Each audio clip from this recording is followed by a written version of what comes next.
Allez, vas-y, ma Pauline. Allez, bon, McFly et Carlito, désormais, il y a des millions de gens qui vous suivent sur les réseaux sociaux, beaucoup de gens influents, des chanteurs, des acteurs, voilà, tout le monde se bouscule pour venir chez vous.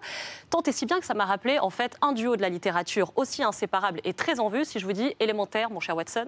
Bien sûr, Sherlock Holmes et Watson Pillefug. Exactement, le détective Sherlock Holmes. Oh, le chien de Baskerville, je l'ai eu Mais bien au sûr. bahut. Et ben voilà, je savais que j'avais bien fait de vous le présenter. Dans cette histoire, D'accord. c'est la plus célèbre de toutes les aventures du détective. Il y a un cadavre à la lisière des marécages et autour du corps, on retrouve des empreintes gigantesques d'un chien surdimensionné. L'intrigue, j'en dis pas plus, elle est géniale, vous la connaissez, Carlito. Mais surtout, dans cette histoire, c'est l'occasion de revenir sur l'équilibre parfait entre ces deux personnages, Sherlock et son docteur Watson. Et ce génial duo, il a été, on va y venir, mais ce génial duo, il a été revu par la BBC.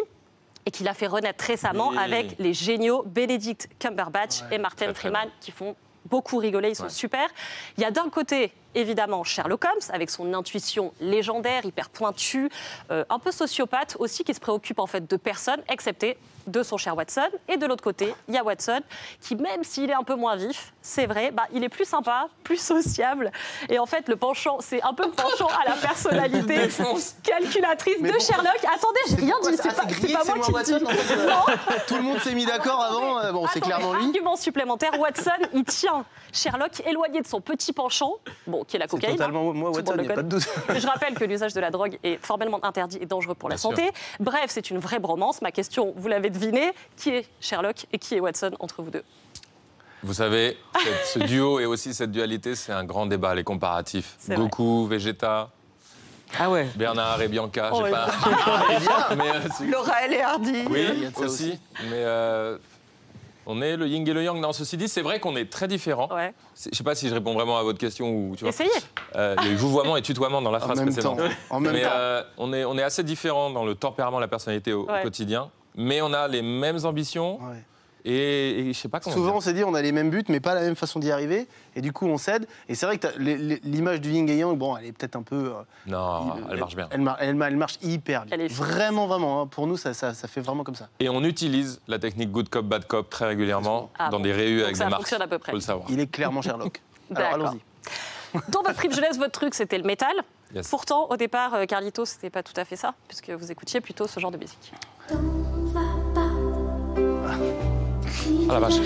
Et voilà. Donc vous avez fait du chemin, en fait, après jusqu'au rock. On me mettait ça dans les oreilles, c'est différent, attention. C'est pas un choix édito. Non, c'est pas consentant. D'accord. Il y avait un message fort, hein. Ouais, grave. T'en vas pas. C'est vrai. Incroyable. Ah oui. J'ai hâte de voir la suite. parce que J'arrête de psychanalyser. Non, non, non. C'est Non, non. interdit désormais. Mais donc ensuite, c'est les Red Hot Chili Peppers. Je crois que vous avez un tatouage sur votre poignet gauche. Il y a eu, Carlito. absolument. Et c'est eux qui vous donnent envie en fait de produire votre propre groupe. Vous, McFly, tout de suite, c'est un peu plus trash, en mode cheveux rouges, peau blafarde, Marilyn Manson et ce morceau. Et c'est pourquoi j'ai eu envie de vous proposer ce livre en seconde recommandation. Le festival raconté par les groupes. Le festival, c'est le Hellfest. C'est la première fois que Clément est jaloux d'un bouquin. Oui, il l'a feuilleté et tout. Je l'ai en 2 exemplaires, évidemment, pour vous. Et Isabelle Marcelli, c'est un livre sur le plus célèbre festival de la scène métal et hardcore international. Depuis 15 ans, tous les plus grands groupes y ont défilé. Motorhead, Ghost, Gojira, Slash, Megadeth. Peut-être que certains de ces noms vous disent quelque chose. Soul, Dream Theater, tout le monde. Et chaque année, c'est assez génial parce que la petite ville de Clisson, en Loire-Atlantique, elle voit sa population se multiplier par 10. Pour eux, c'est un peu la lue. La particularité de ce livre, c'est que ce sont les groupes qui racontent. Il y a des photos incroyables. Bref, je pense qu'il devrait vous plaire. Ah ouais, grave. La musique, à tous les deux, c'est votre point commun. On repart avec? Oui, bien sûr. Ah, c'est trop génial. cool, Et il y en a un chacun. Pardon, désolé de vous couper. Mais Et c'est comme ça que vous êtes rencontrés en terminale. Et vous avez décidé, sans aucune autorisation, évidemment, vous en parliez tout à l'heure, de jouer dans la cour du lycée. Carlito à la batterie et vous à la guitare. On regarde. Pulp Fiction.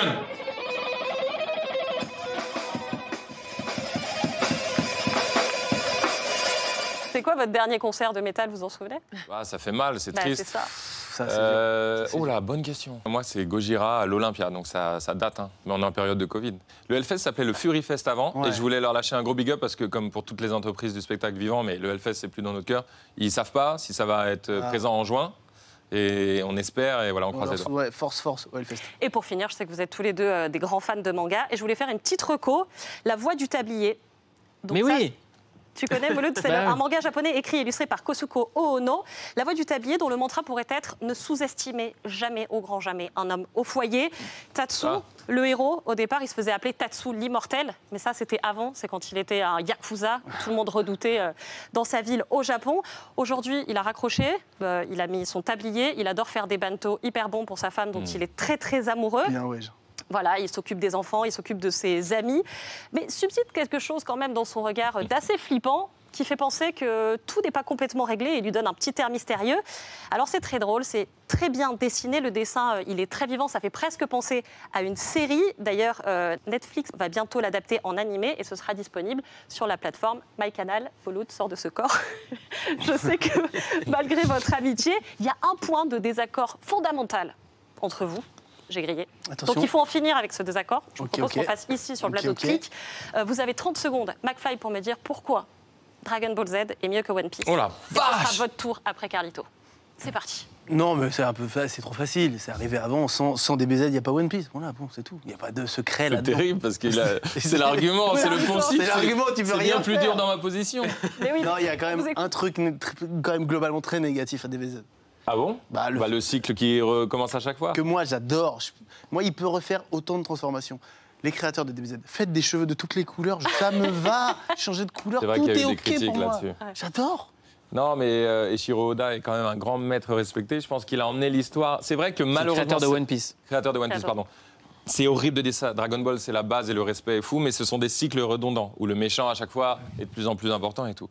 Oda et l'histoire, là où il nous emmène, avec la multitude de personnages, c'est peut-être un peu plus. C'est horrible.